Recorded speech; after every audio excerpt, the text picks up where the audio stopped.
一场惨剧亲眼目睹。正在这时，只听见外面军人的呼喝之声，无数大卡车由远而近，呀呀声络绎不绝。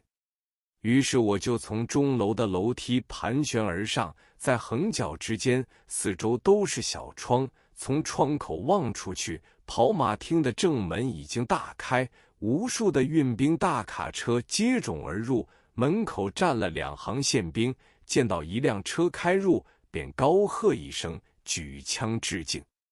这时我知道非由那个军人来陪，绝难出门，只得更上几层楼，登上钟楼的顶层。原来最高的地方本是日军的瞭望台，此时已渺无一人，而窗口上倒留有好几个极精良的望远镜，我就随手拿了一个，向四周观察。此时天色已明，朝东望是不见尽头的军车陆续入门，朝西望也有无数军车等候着。待军车进入跑马厅后，军人下车分别列队，站在一个固定的地方，而海军空军也开到指定的地方，排列得很整齐。大约东面进入几十辆军车之后，让西面也进入20-30辆军车，依次进入，源源不绝。我看了这种情况，又回到另一个窗口，遥望南面的情形。在最远的一隅，有不计其数穿着白色衣衫的人排队站立着。我手中的望远镜实在很精密，我调整更远的焦点望过去，这些穿白色衣衫的人都有手铐和脚镣，细细地点一点数目，每行是12个人，有铁链串着，但是因为人数太多，究竟有多少人，实在数都数不清楚。阿昌的老婆呆坐在我身边的地上，我就叫他来看一看，这些穿白衣的人是中国人还是日本人。阿昌老婆看也不看，只说这些人向来是囚禁在马房中的，半年来陆续增加到1-2千人，晚间由宪兵押解到看台的座阶上，让他们睡觉，这些都是日本的造反军人。我想阿昌老婆所谓造反，即传说中的反战军人。从前我不信日本军队中有反战分子，现在一看倒是事实。我又想到从前传说反战军人在进入战区时，一经发觉都是就地正法，而这些反战分子想是在附近战区被捕的，所以留到现在。阿昌老婆像在喃喃自语，昨天晚上全跑马厅中的日本老爷按，这是腹敌马夫们向来的口头禅，没有一个睡觉，只见他们纷纷忙着做各种工作。最气人的就是一般马夫向来忠心耿耿地为他们做事，直到昨晚半夜，日军突然下令叫他们全体收拾铺盖，立刻离开跑马厅，而每人应得的若干遣散费一句不提，对当翻译先生按，这种称呼也为马夫们所惯用的高丽人、台湾人同样叫他们离去。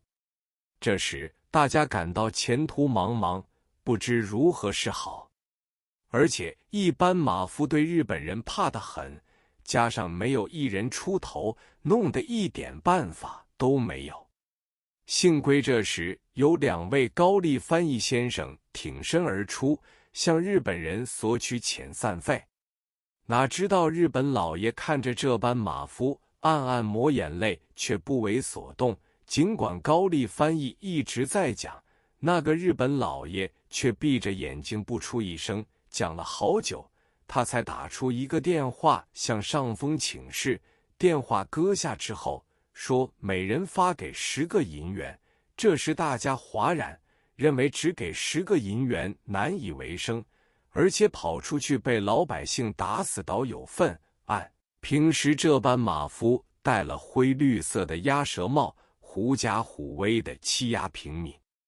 当时高丽先生又对日本老爷讲了很多话，日本老爷说，我自作主张，每人再加10元。高丽先生还是不肯答应。岂知那个日本老爷竟然面色一变，拔出手枪，砰的一声把那高丽先生即刻打死。这样大家也就不敢作声。那个日本老爷叫人搬出几箱银元，发给每人20元，大家忍气吞声而去。那时阿昌卧病在床，连20元都没有拿到，他的后事真不知如何了结。听完他的一番话，大约已经过了10分钟，再拿起望远镜来望，情况又不同了。外边排列的空车最少有100-200辆，军人排得密密麻麻，以军车的数字来推算军人的数目，有近10000人，都是一方一方排得很整齐的。在远处中央搭着一个台子，台上放有一把椅子，这把椅子看来像是跑马厅售票人坐的高脚椅子，椅子的靠背上披着一条黄色的东西，但我看不出这是一件什么东西。台子的旁边竖起一根很高的旗杆。这时候又有无数名贵大汽车开入，车上坐的都是高级军官，每辆车停下来，军人们便举枪致敬。军官们昂然步行，站在一般军人前排。每一个军官到达时，除了军人呼喝致敬之外，全场肃然无声。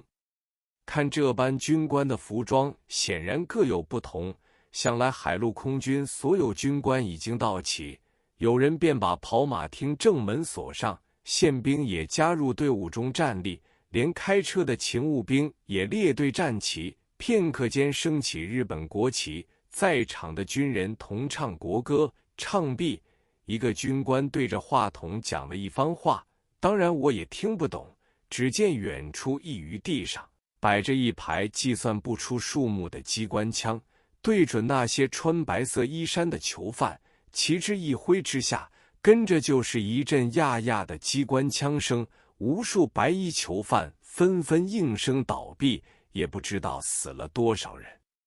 之后有一个长官模样的人在话筒前讲了几句话，只见剩余的白衣囚犯立即跪到地上，戴着手铐表示降服。这些囚犯就算逃出鬼门关了。